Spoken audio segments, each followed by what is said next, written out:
You are listening to the Profoundly Posh podcast, Word on Our Street, with Jenny Berry and Carl Royal.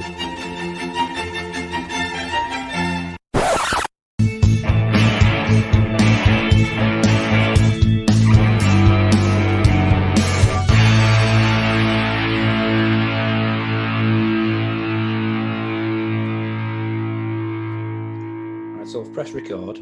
So I'm not happy that you've been on holiday and I've not. Well, holiday. We went to South Wales. I know you did, because you Instagrammed it all over when I was just bored at home. No, well, do you know what? We had a great time with the family, and I'm going to talk a little bit about some of the stuff we did while we were away, because some of it was a little bit hearty. Mm-hmm. Quite like it. But first of all, welcome to Word on Our Street. Welcome, everyone. We're doing all right. I think so. And more and more people are listening, which is awesome, isn't it? Yeah, absolutely. I'm really pleased about that. But loads of different parts of the arts as well. Well, we're covering more and more on different kinds of things, aren't we? Which is awesome. And I think one of the things that I've been pleased with is week on week some of the comments we're getting now. People are engaging with us through Facebook and through the comments on Podbean and things like that, and giving us nice references and 5-star reviews. And yeah, there is one thing I'm not happy about, I have to say. Okay, go on. I keep asking the listeners to tag us in some of their artwork or anything that they're up to that's arty. We've not added anything yet. So if you are listening, do tag us in on Facebook or Instagram and let us know what you're up to using art. I suppose so. Yeah. You know. I like it when they talk to us and send me questions and things. Oh, yeah. We had loads of emails and really nice feedback. And the Twitter's doing well. Yeah, it is. Twitter's building, isn't it? It is. So, and I don't know, we're not going to say what, but we've got something quite exciting coming up in the next few weeks, haven't we? We have. Extremely exciting, actually. I mean, we've gone from, and some of the people who've got in touch and said they're going to help us out, I'm absolutely stunned by. It's well, everyone's just stuck at the moment, aren't they? It doesn't matter what level you are with COVID. So I feel like the arts have come together in a way. Yeah, so I'm looking forward to an interview that we're going to do next week. Just a teaser. Just a teaser, and we've got 2 family members in it. Yeah, and some might be somebody that people actually know before we talk about them on the podcast. Yeah, absolutely. And then we're on MMTV on the 5th of September as well. I'm dead excited for that. Are you looking forward to that? Yeah. I love Ant and Neck. I think that's going to be really good. I do. I think it'll be really good. And I think you'll get to do some poetry. I'll get to do a little bit of magic, and then we'll be able to talk about the podcast as well. Cool. So that's something a little bit special.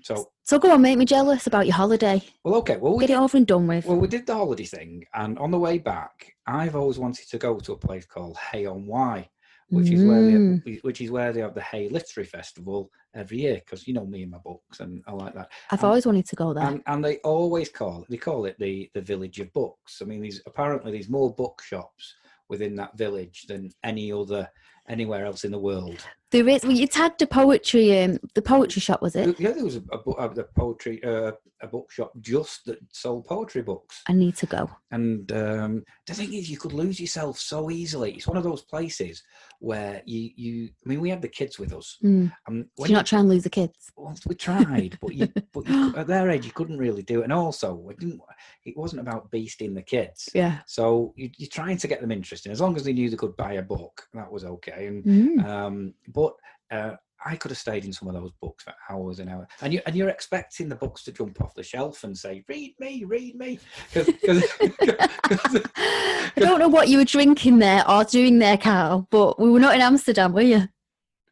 No. But these literally millions of books, and then some of these bookstores, you go in and they look quite small, but they just keep going and going back, and then you find some stairs and you go up the stairs and there's literally books up the stairs and as you're going up, and it's like they're like little mazes, but there's books on every wall. That sounds awesome. And you just go, oh, that's that subject. And so as a family, was there something for all of the different ages there? In Hay, I believe so. Yeah. If you're interested in obviously in books, I mean. Yeah, absolutely. I mean, one of the the places we found, and I did put a picture of this on Instagram, was one of the shops only sold murder mystery type books. Cool. And it was all the Agatha Christie's and the Sherlock Holmes things, and they had some of the very old versions, because a lot of them are second-hand books. Yeah. So you loved it in there, I take it. Absolutely. Oh, I just loved it. And on the floor, what made me smile, and I did put a picture of this on, they had as if a dead body had been in the shop, and they had like an outline around it. Oh, did you get a picture of that? Yeah. So thanks for looking. Well, I was getting too jealous that you'd been away, and I thought, sat that. So, anyway, I thought, you know what? I'm going to find an old, because there's something about second-hand books. I don't know if you find this. A second-hand book, I actually probably buy more second-hand books than I do new books. Because you're a bit tight, or? Yeah. But they have a certain feel and a certain sort of smell to them. They definitely do. They have stains on them. They have coffee stains, baby sick. This is the one. We are actually filming doing this. I don't know how much of this will go out, but and so there was one book that I read at school. Now, if you remember a few months ago or a few episodes ago, we talked about Lord of the Flies. We did, yeah. Well, you did a lot. I couldn't get a word in. Yeah. Fair enough. And the thing about Lord of the Flies, which is I think's interesting, is the fact that a lot of people did come back to us and said, "Oh yeah, I read that at school, and it brought back some memories." I think it did. That again. It had a lot of traction. And we did get a lot of interaction about that. And one of the other books I read at school, which I wanted to read again, and I just didn't get around to it, is Animal Farm. You've said this, yeah, because that you were like, did you read that at school, Jen? Because you went to Moorside. Yeah. Well, I'm a little bit younger. Yeah. It was not on the syllabus then, kid. So it's a George Orwell, Animal Farm, one of the most famous books in the world. What I liked about it's quite short. Right. So, is that why you like me? Well, you pretend to for the hours that we record. If you could see my face. Well, you can. Yeah, you can't see mine today. I'm looking great today if you watch the video, because you can't see my face. We have hidden Jen behind the microphone. So anyway, I went in one of the shops, said, have you got a copy of Animal Farm? And he just looked at me and said, "Oh, that one again." And he said, "I think I have." And he went and had a little rummage. And he said, I know where one is, but it's filed wrong. Now, there's a book with thousands and thousands of books. How does he know the one book that's filed wrong? Yeah. So he came out with this. And as it was the book cover of the one I think that I read at school. Oh, wow. Whereas this had been printed so many times. So anyway, I had a look. It's 50 years old. So it was a 50-year-old book. It was 20 pence when it was new. And what was it? What did you get it for? And it cost me £3.50. Right. And I know this isn't the exciting part of the story at all. Good. So, so anyway, I've read it. I've read it again. So I read it. No, that's quite interesting. So first of all, for any listeners, what's Animal Farm about if they didn't know? Well, Animal Farm is about a farm that is run by a farmer who doesn't treat his animals very well, or the animals don't think so. Okay. So they decide to overthrow the farmer and run the farm themselves. Cool. And they make up their own rules, and everybody's equal, and so it's all animals are equal. And there's 7 commandments and that they have to run by. And basically, I don't think I'm giving much away because everyone knows a few of the quotes from this. Is it as they run the farm, all animals are equal, but some are more equal than others. Right. And it's quite interesting how... So they're not all equal, are they? No, they're not at all. But again, I think most people know this. This is a parallel story to the Russian Revolution. And so you can actually transfer a lot of the animals to real life characters from the Russian Revolution. And reading it as an adult, I think I've read it in a completely different way. So that's dead interesting. Did you get the grasp of what the kind of narrative was as a kid? I think I did. I think I still did, because we had that explained to us. It was part of learning about that book. Yorkshire Notes. And knowing it. Yeah. But what I would say is reading it now. Yeah. Completely different kettle of fish. Why? Go on. Because I didn't have to read the thing. I didn't have to separate the thing in my head. It wasn't like we read the book and then we had it explained to us and you had to put the two things together. I read it. I'm also, I would say I'm a better, I don't want to say better reader. I don't know if that's the right way of putting it. I think possibly we read this reluctantly at school. Oh, yeah. Yeah. Whereas I was reading this because I wanted to read it. We talked about that with one of our past future guests, actually, we've just recorded. Yeah, and so I think that I was lucky that like I don't know what took my fancy again to it. Do you know what? I should read that. Same as Lord of the Flies. It's one of them. Maybe I didn't appreciate it when I was younger. Do you think now, as an adult? Well, I say that, in very cloudy terms because you're not really an adult, are you? No, pretend adult. Yeah. Do you think that the writing is actually a lot cleverer than you would have understood as a child? Yeah, what I found really interesting is I found it really easy to read. It wasn't it's not like going trying reading War and Peace or something like that. Yeah. It's not only because it's a short book that I read it quickly. It was because it's so well written. It flows, right, and the story flows, and you want to find out what happens next, and you've got some empathy for the characters. And actually, when some of the bad things are happening, you do feel bad for those animals, and it's so. I'd highly recommend, if you read this at school, get a copy. Yeah, read it again. It is interesting. I mean, was it wasted on you at school? Let's be honest. So I think a lot of things are wasted on us at school, aren't they? I think we talked in another interview recently about youth is wasted on the young, isn't it? Yeah, but I think also we mentioned that things like classical music, you resist listening to things like that when you're at school. Yeah. When you get a little bit older, you start to like something that you resisted a lot of. A bit like Aldi. Yeah. I don't think you're wrong there. No, not at all. Aldi comes with necessity. Absolutely no. That is weird. No, that's cool. I would like to know if people have done that or with any other books as well, but particularly Animal Farm. I've not read it. Have you not? No, it wasn't at school, and obviously I've heard of it, but I've never picked it up, I'll be honest with you. I think you would read it very, very quickly, and I think you'd get exactly what I was saying. Right, cool. I'd recommend it as a read. I think it's an interesting front cover, isn't it? It is. I'll put a picture of that on. The front cover is a little bit weird because it's not really relevant to the story, and it does tell you. It says the cover shows a detail from the tilled field by Joan Myro, and you think, well, what have you used that for then? So it's a striking cover. I mean, the full name of Animal Farm is Animal Farm: A Fairy Story. Right. Okay. I did not know that. Which it doesn't say on there, and it is just that. It's because all the animals can talk. Yeah. And I don't want to give away the ending, but even right up to the end, you've sort of got this empathy for the animals, where right. you've seen, you feel so sorry for them, and let's say I'd go as far as to saying how many eyebrows? It's 5. Really? It's just a 5.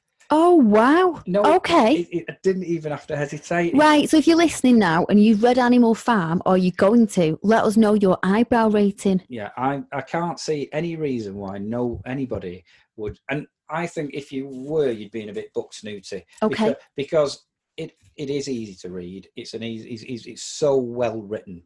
And the story is brilliant. And it's so clever. Cool. How it was done. I know there's lots of stories of it's not accurate and things like that, but to me, even just as a standalone story, it's a 5 eyebrows. Well, that has made my eyebrows raise because I don't think I've heard you give a 5 yet. Have you not? I don't think so. I'm a bit stingy with your eyebrows. You pluck them very thin. Thanks for that. No worries. So what else have you been up to?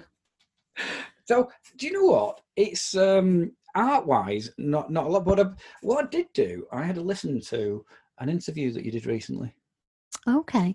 Yes. And I was quite impressed because, as the same as a few weeks ago, we had Anna Swan on, didn't we? Oh, how lovely is she? She's very lovely, and she's been friend of the show now. She's always liking things and mentioning us to other people. And I keep seeing her on the advert now. Yeah. You know. Now I did that interview on my own, didn't I? You did. Yeah. So you threw your toys out of the pram and said, I want to do one on my own. Did I? No, yourself. No, I didn't. Carl was quite funny. He makes things up. You should write a book yourself. It'd be great. I do just write. I just make things up. Yeah. And I thought it was right that you should be allowed. Be allowed. Oh my God, people! I just need to point out that I'm at the time of my cycle, but that's not funny. Too much information. I don't care. I think everyone in this house is syncing up. Did I just say that out loud? Yeah, it's all right. It's just going to be. That was me punching him, yeah. Yes, I've done one on my own. Let's get to the point. Can I ask you, what was that noise? It's the chair. Oh, okay. It sounded like something else. You open your mouth, that's what it was. Obviously, we can't get together all the time, and it makes sense that there's certain interviews that we're going to be doing separately. Yeah. I think they're better when I like them when we do them together because we have a lot of banter. I do, and I was gutted I couldn't interview Anna, but it was just the times and everything. And it's Boris Johnson's fault. And you have been to interview one of your poet friends, Dominic Berry, but not just and no relation, no. No, not at all. I've done a family tree and I looked. No, so no relation. He's fantastic. Just both Berries, and I've got to say, I thoroughly enjoyed this interview. Oh, that's good to know. But Dom, I've only met him once on the circuit. He is like so inspiring. He's a poet, children's poet, and you just have to listen to the interview, really, won't you? Should we do the interview? Give it a little press. Shall we put it on now? Yeah. Here we go. So we are on, and I have Dom Berry with me. Are you all right, Dom? Hey, I'm really well, thank you very much. How are you? I'm not so bad. I've got a brew and a biscuit with me. So what more do you want? Winning combination. Exactly. Now, the first thing I'd like to say is I just love your name. Dom Berry. Best name in the world, that. Well, do you know what? I'm gonna correct you there because I'm a little bit posh. To my mates, I'm Dom, but if people are listening to this and want to Google me, I go by what my mother calls me, by Dominic Berry. But you can call me Dom, Jenny. I'm fine with that. Oh, bless you. Well, but you are a spoken word artist. You're a poet. Yes. But you specialise in children's poetry.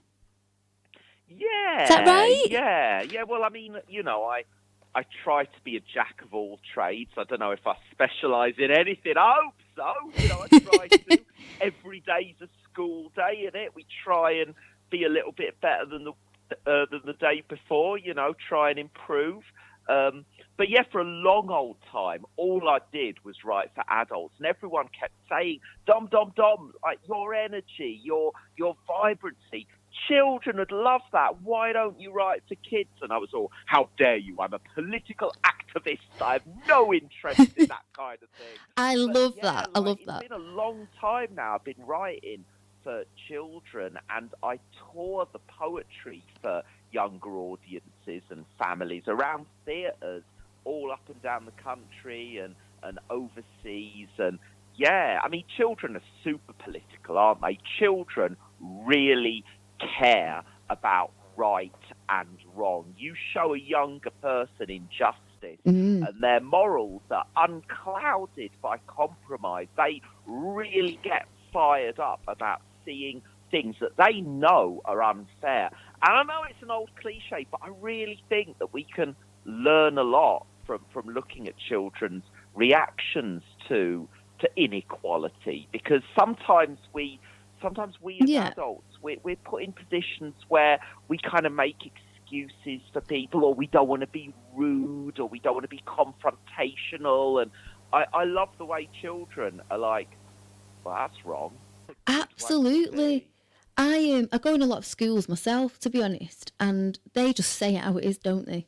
Now, I have seen that your work's taken you across Europe. Tell us about some of your tours. Do you know what? I'm from a really poor family. I was brought up, at first it was just my mum and me, single mother family. So we didn't go on holidays to other places. And it was the poetry that first made me get a passport. It was before I started writing for kids. I got a gig in a German nightclub saying my adult poems in Berlin, in a couple of places in Berlin. It was so thrilling going overseas. But, you know, I'm 40 now, and I was just coming up to 30, having that big freak out about, like, things you should do before you're 30. Yeah. So it was just before my 30th, I quit all other work to make poetry my full-time income. It was like a massive gamble, huge risk. And the German gigs were part of that. And then, it just sort of took off from there, going around France. Amsterdam was really So what exciting. did you do? Did you just rock up, or did you get booked? How did you do that? Because that's amazing. Oh, thank you very much. Yeah, I think when I first decided to focus just on poetry, the main part of my day was making people aware I existed. So to answer your question, people approached me. Cool. But here's the thing to remember. If anybody wants to make their way in the arts, or indeed in any self-employed profession, here's the thing, right? Don't slag people off.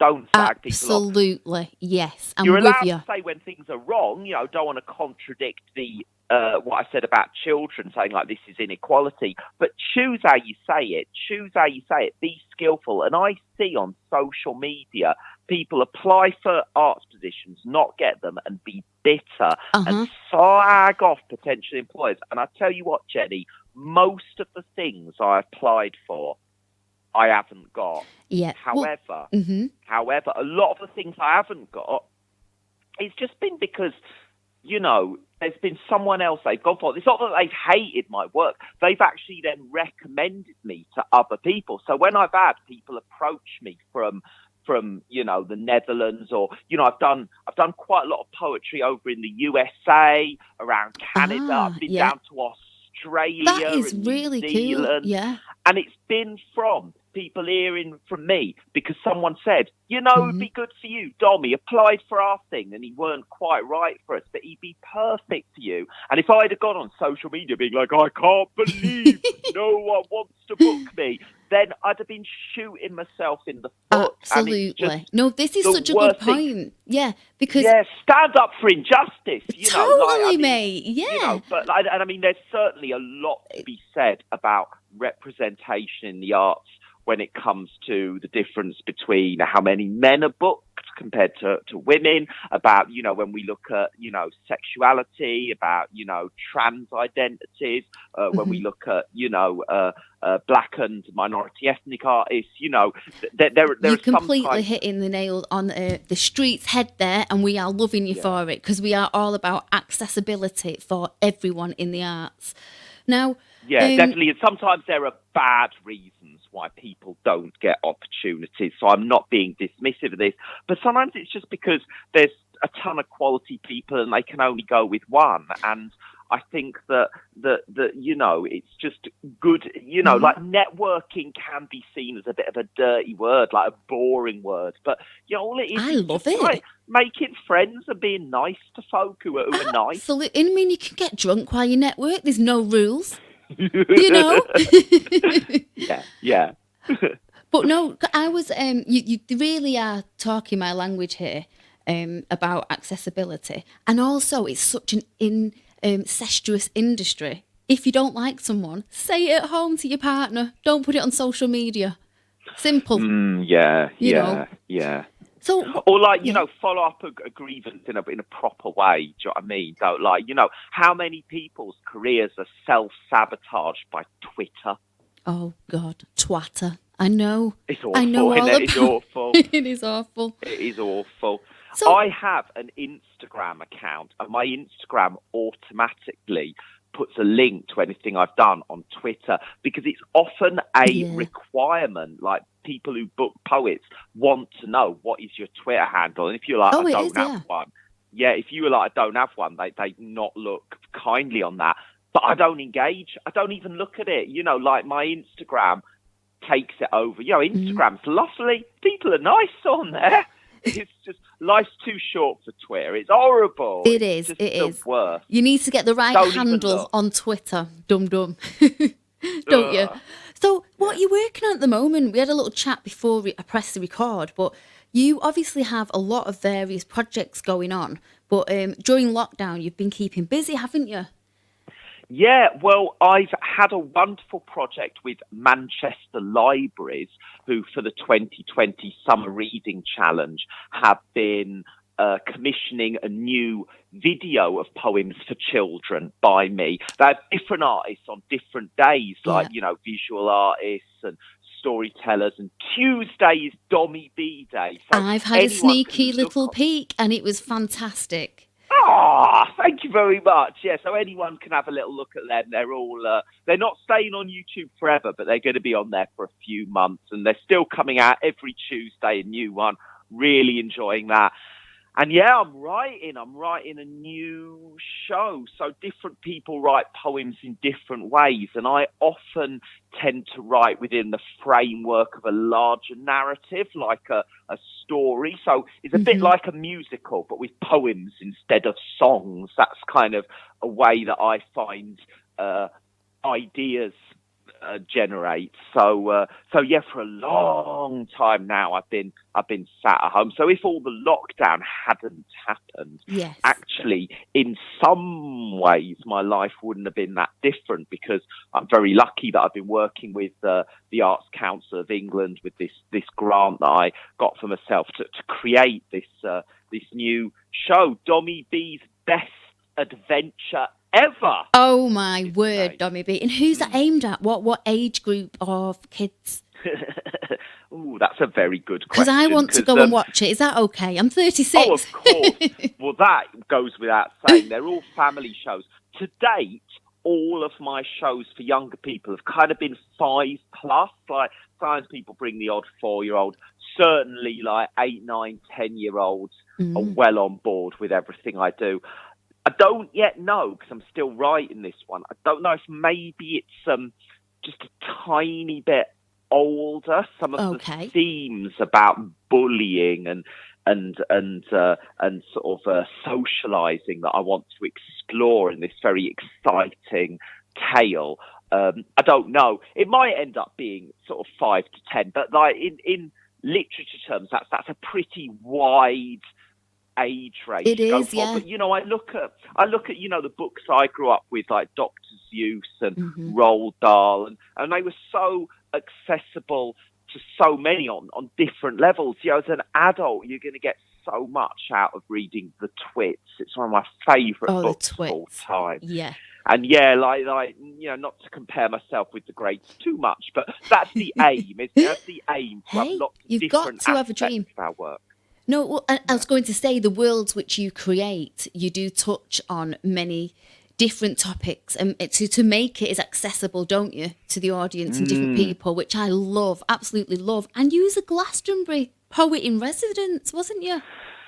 Yeah, that's a really nice thing. Yeah, that was just splendid. Yeah. How did that come about? I'm giving you a big high five from my studio here at home in Salford for that. Do you know what? Exactly the same as I was saying earlier.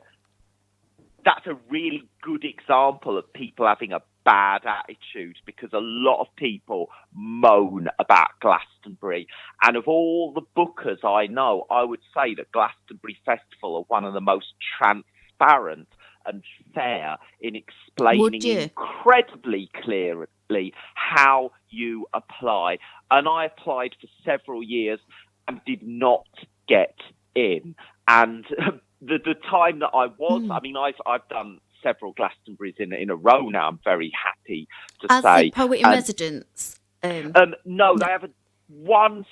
So they have loads of poets, and then each year they have one poet in residence who's like the main one. So I've done that. Was me on the second time they booked me. Fantastic. Yes, that's brilliant. And as poet in residence, you create new poetry specifically about being at Glastonbury Festival, about what you experience. Yeah. And yeah, they approached me for that. It was kind of like I was saying before, through like, just me being known in the arts world and hopefully being an all right person to get on with and creating competent work. You are a lovely person. Everyone that speaks to you about me has glorious things to say. Oh, that's very nice to hear. They do because well, think about it. You write for children as well, not just that, but you I don't think you could write for children if you were as a fake person. As you said, they're so honest and open. They wouldn't receive your work as well. Yeah. I don't think.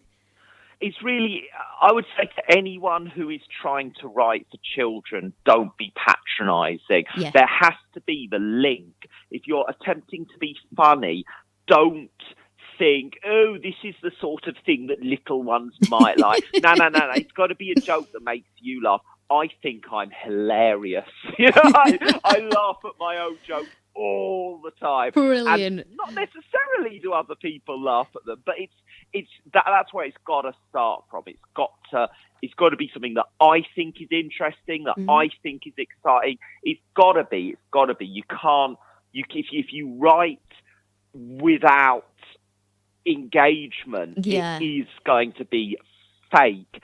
And writing for children is more difficult than writing for adults. There's a myth that it's the other way round. People are like, oh, those who aren't very good at adults resort to kids stuff.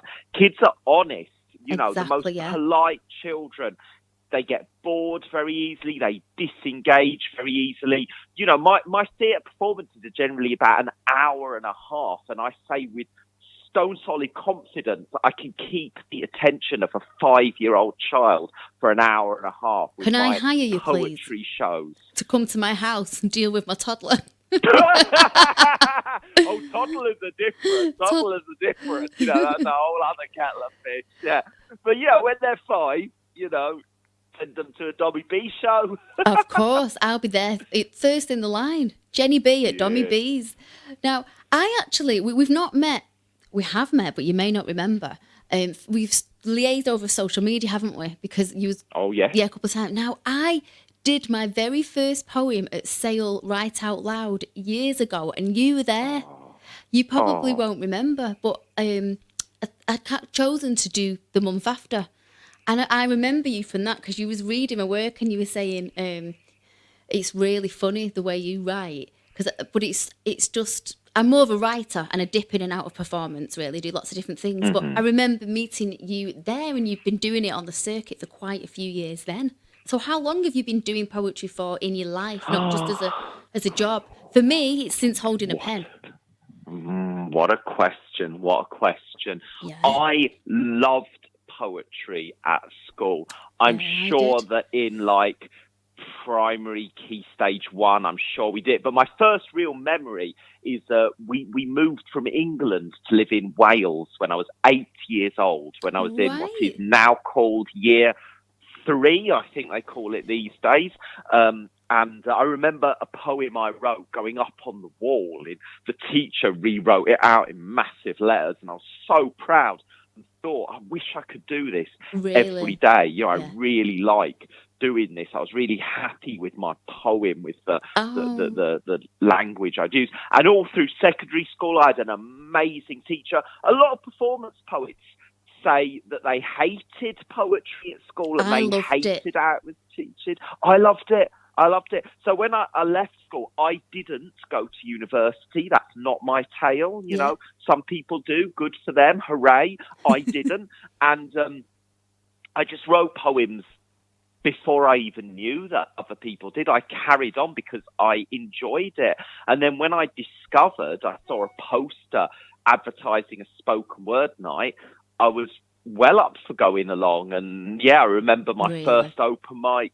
It was actually a slam. It was a slam. My first reading was in a competition in which I got second place. That's fantastic, isn't it? Yeah. Because I didn't win anything else for ages. I was a teenager. I was very, very arrogant, and my arrogance exceeded my talent. But that first one went pretty well. Isn't it funny though how everyone has a story where they've done really well, and then everyone's died somewhere on stage at some point, or not done as well, But that we've won quite a few slams, though, haven't you? I'm sure I've read you've won a few. Yeah, I have. Yeah. Through persevering, I've won some quite big ones overseas, like in in the USA, the new Eurekan Poetry Cafe Slam, and that's super exciting because it's a really big deal in a massive theatre with like huge audience, and they're very vocal on the East Coast with their kind of way and their finger clicking and all that business, and I love it. Absolutely love it. Same in Canada too, when I've been around Ontario, the kind of, you know, Toronto scene and whatnot, very, very vocal, you know. And how does your accent, or, you know, go down over there? Is because I've got a very strong accent, and sometimes, like when I was in America, I was on holiday, can't say I was touring, they struggle with it. So how did that go down with your poetry?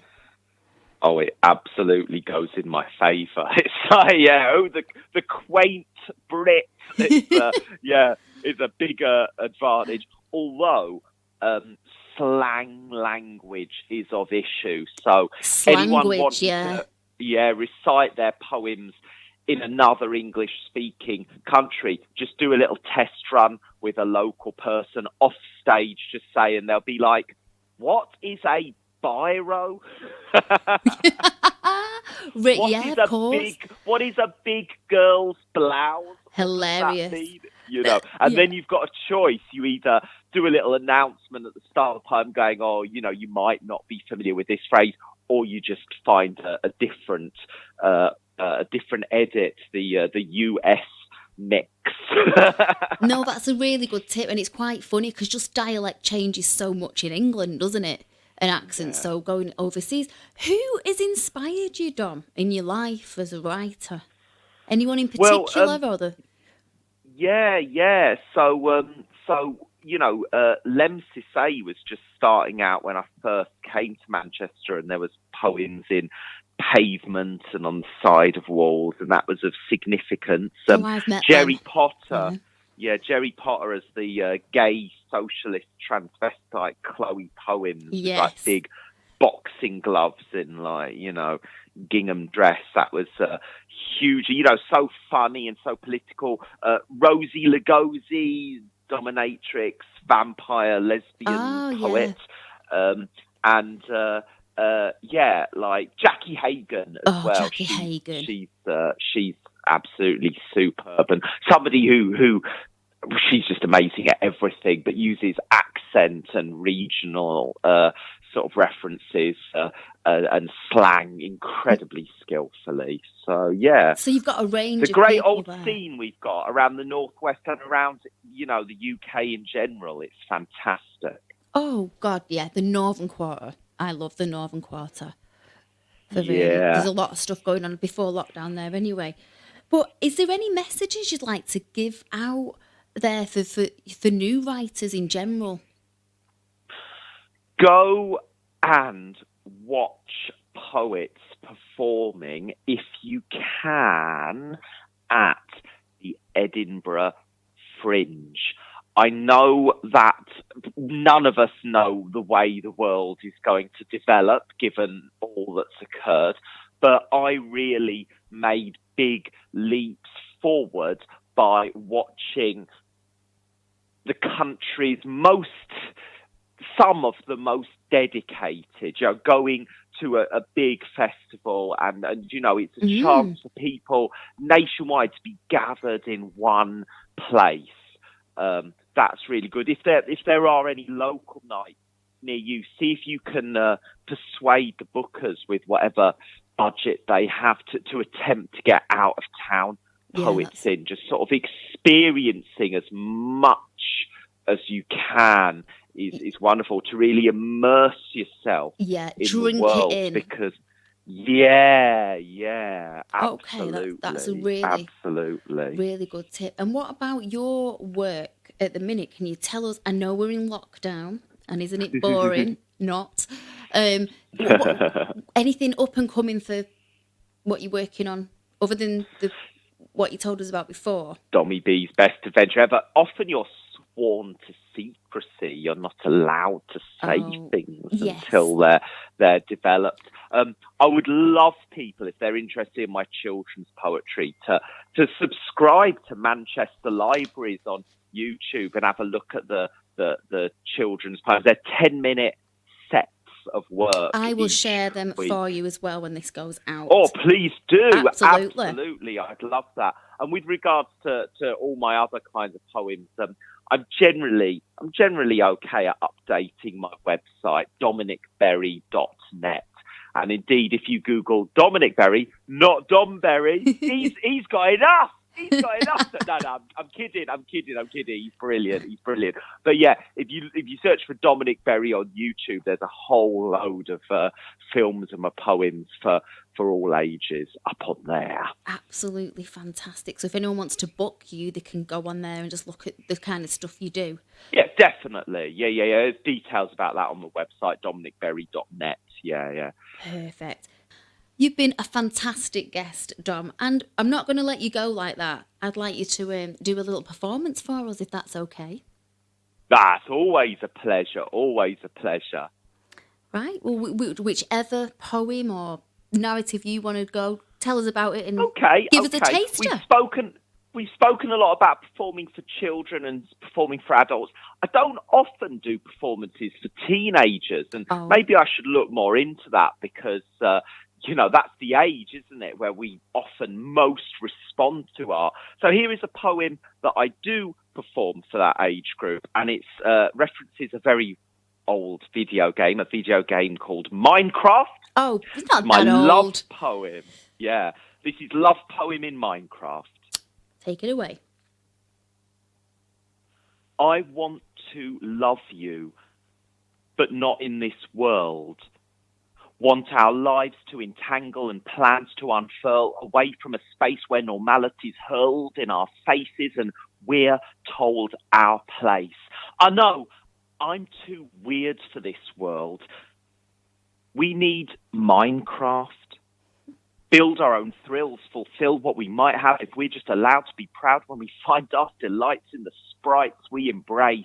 Laugh at my pixeled eyes or my square feet. Open my chest. Take this heart if you'll meet on the map I made for you. It's only complete when you're here because I think you're ace. I think you're ace. You should know you're the greatest. Don't turn off my game. Don't put my life on stasis. These mountains and caves that I've made are the basis of somewhere for you to see me. If you see me, I'll build your dreams. Make a forest of cake with fizzy pop streams. Have my last potion. You know what that means. I'm whoever you want me to be. I'll find the best armor. Save you from trouble, dig for your gold, hand me the shovel. I can be Alex if you hate Steve Stubble. Whatever you want, I'll agree. If you don't leave, I know I'm strange, but whatever you don't like about me, I'll change. In this block world of Minecraft, we can rearrange anything you don't like if you'll stay. I will build a new face if you'll stay in this game. Build a new world if you say my map's lame. Look, whatever you like, I'll just like the same. Give the command, I'll obey. Because my love keeps shining like diamonds of blue in a world full of lies. Will my made-up one do? Let's invent a reality, then make it come true. Just promise you won't go away. Oh, Dom, that was amazing. Thank you. Oh, you're very welcome. That was. Cheers. I just wanted that to carry on. Tom, Hey! you've been an amazing guest. Absolutely. We'll put all your details out there and hopefully people will be getting in touch with you. I'm sure they will do. So thanks so much for coming on, Dom. My absolute pleasure. How good was that? Well, what can I say? His surname's Berry.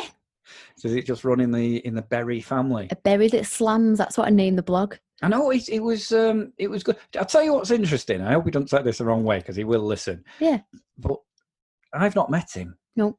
and I've seen the picture of him that you put on. Which is cool. And it's a very cool picture. Yeah. And the picture and the voice didn't match up. Well, he says in the interview how energetic he is, and people have said to him, "You need to be with kids," and you can get it from his voice, can't you? No, he's ace. No, he does. He exudes enthusiasm. And how good was the poem? I loved it. Yeah. Absolutely loved it. It's, I thought he was a cracking guest. Well done. Yeah. I'm just going to tap me on the top of the head and say, well done. And I'm just going to tap Carl on top of his head with my stiletto heel. There's no need. You know what I mean? Absolutely no need for it. No, cheers, Dom. Dominic and Dom. You were fab. Really good. Yeah, it was a good one. I had a good laugh this week. Go on. It was well. Do you know what? There's certain things, and I think we said this in another interview, where, especially just doing this that we're doing now, you start watching things that you might not have watched, and in my case, reading things that I might not have read, and so even trying to be down with the kids. So my daughter was watching something the other day, and it was a comedian, and she watches some quite out there comedy. Cool. And I went, what's this? And it's like, and the guy was playing the piano and he was singing songs, and she was laughing her head off. And I thought, oh, I'll give this a go. Was it you drunk? No, I was actually totally sober. Right, go on, tell us more, kid. And it was a guy called Bo Burnham. Bo Burnham. I love Bo Burnham. But well, had you heard of Bo Burnham before I actually told you to watch it? I had heard of Bo Burnham. Oh, okay then. I thought I'll let you off. And I think it was a Netflix thing. I think he had a couple of things on there, and it just absolutely tickled me. One, I don't know if you know this. I used to play a little bit of piano. Well, as there's a piano behind us, then yeah. All right. Oh, you can see that if you're watching on YouTube. And so somebody just sat at a piano doing clever songs. Yeah. And then he did a little bit of poetry, so I thought, oh, this is right up Jen Street, and it was very, very clever wordplay. A lot of the way that he did some quite ironic songs. And what stood out for me was the timing of everything. Yeah, he plays on the irony though, doesn't he? Yeah. And I'd never come across this guy before, so and I sent you a little message. I said, oh, you've got to watch this because I think we'll talk about him on the next podcast. Me and Nick loved it. My husband Nick absolutely loved him. See, I liked he sang a song about God. We need to. I think I've put. I'll share that again. Yeah, and it was. There's no spoilers in this, but the song is about God looking down and what God is thinking about the human race, and it's not exactly what you might think. He is extremely eccentric. Yeah. And then he does quite a lot. I saw another clip the other day, which wasn't on the Netflix thing, which was about what girls expect from boys. Yeah. And no, that's what I've seen. Oh, have you seen that one? There's two different ones. I've seen two different ones. That's good. For what I saw, I laughed all the way through it. I wasn't bored once. And he mixes hip hop, rap, poetry, and then just comedy. Was there little bits of it when you, what is he doing? Yeah. And then it all sort of starts to make sense. Yes. And then he did it. I don't know if the one in you watched, he was very, very clever. He did some, I mean, again, no spoilers really, but he did a thing where he spilt some water. All right. Did you not seen this one? No. So basically he took a drink and he spilt some water and went, oh, France, whatever. And then he starts singing a song, and then all some music comes on and he starts singing a song about, you thought I did that by accident, but really I spilt the water on purpose. And, and the whole thing was about what had just gone on 5 minutes before and mentioned everything that you thought had been a cock up, but actually done all of it on purpose. But that's genius. Absolute genius. He had like the lights coming on him and a speaker singing at him a few times, and he said, well, I'm going to go with this. And then he was being slagged off during his show. And then he'd go, I wrote this, by the way. It's a one-man show. I've written it all. Yeah. And he's always 10 steps ahead of you. Yeah. And it's about 12 as well. He looks about 12. I think he's 30. Is he? Yeah. No, he does look about 12. Yeah, I'd go for 30. Would you? Yeah. Okay. Can you remember back to that day? That was a long time ago. Really? What, when I was 30? It was 6 years ago for me. No need. No, I loved him because he was so different, and I thought, I'm going to get bored of this, because even as a poet, if you do poetry all the way through it, if it's not done right, it's boring as hell. but he mixed mediums up to the max. Yeah, I would say within the show, you've got poetry, you've got song, you've got music, you had dance, and comedy dance. Comedy, yeah. And then you've got your live comedy piano as well. playing. So the whole thing brought together.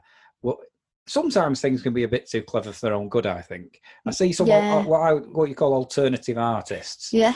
And you could go, it's a bit too clever for its own good. This isn't. No. And I liked all of it. I don't think there was any aspect of it. How many eyebrows? I'm going to give it a 4. I'm giving it a 5 because I wanted to get on that table and just dance. because I went 5 on Animal Farm. No, I wouldn't just. No, I really did love it. It's I mean, the reason I'm going 4 is I think he's got more. Maybe if I'd watched some more of his stuff, then I might be giving it a 5. But I want to give it somewhere to go. Yeah. Because in fact, I put a link on. I think it was on the blog. Where you put a link onto one of his songs, didn't you? Yeah. And then he's got some books out as well. So he's got things like a funny colouring book, and he's got a thing with some of the words to his songs in and things like that. So we've put some links on the blog to that as well. Yeah, so definitely. Just in case anybody's interested. But if you've got Netflix or I think he's on some of the other mediums, it's Bo Burnham. It's something I would never have watched. So I'm hoping that in a funny kind of way, that's what this podcast is about, getting people to watch some things they wouldn't normally watch. Yeah. How can you watch that and not be entertained? You can. You absolutely can. It's something in it for everyone. You might not love it as much as I do, but it's so different. You have to hang on to see what's going on. Can I just put one little caveat on that? Go on. And this is maybe why it was a 4. Because I sat down right at the beginning of the first one, which obviously isn't the one you watched. Yeah. And the first 3 or 4 minutes was... And if you didn't know him, it was, what is this?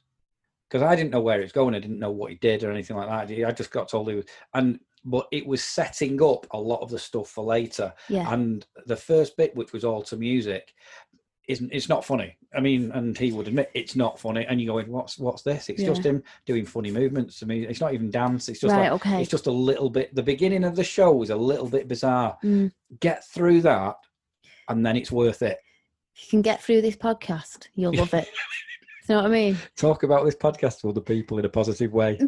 That's all we want. Bo Burnham, we want you on. Oh.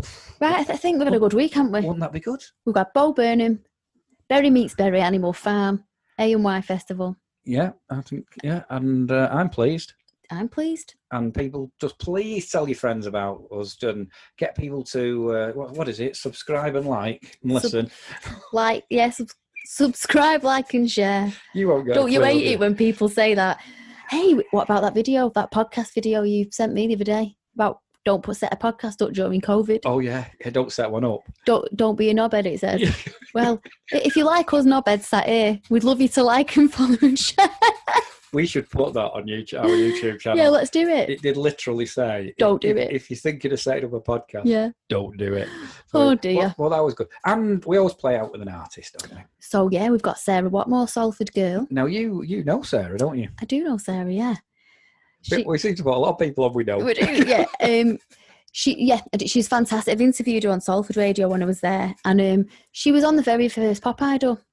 Was she? She was. Simon Cowell proposed to her. Really? That was what was always remembered. But yeah, she's very beautiful, but she is massively talented. She's the package and dancing and everything. Really? Yeah. Is it called Hole in Your T-shirt? Holes in Your T-shirt. She wrote this, and I like her. She's a pop artist, but she's very poetic. So no, this has got a very live sound to it as well. You can hear the frets going on the guitar and everything. It's amazing. It's very live lounge, isn't it? It is. So Sarah Watmore, get her on Instagram or Twitter.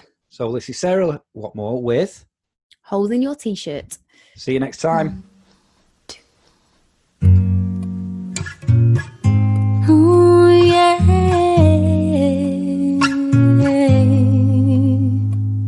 Maybe I'm not perfect in everybody's eyes.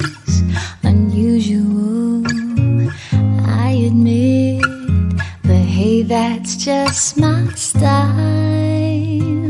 And you see the best in me, even when I've got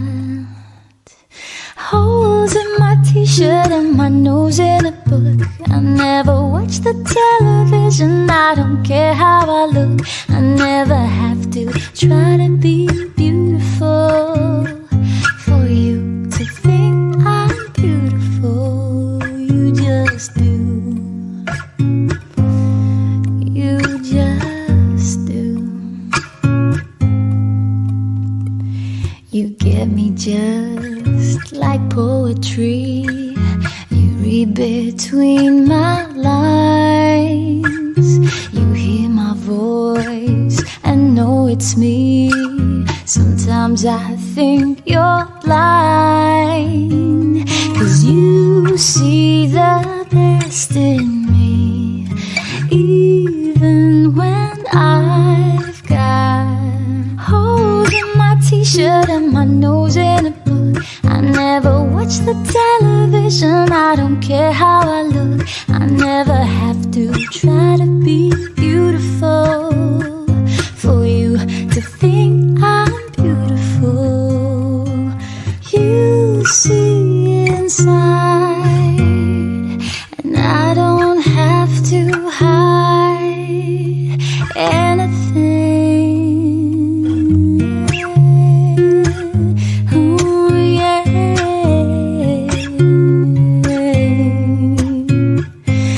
Holes in my t-shirt and my nose in a book. I never watch the television. I don't care how I look. I never have to try to be beautiful for you to think I'm beautiful. Ooh, yeah. You just do. You just do.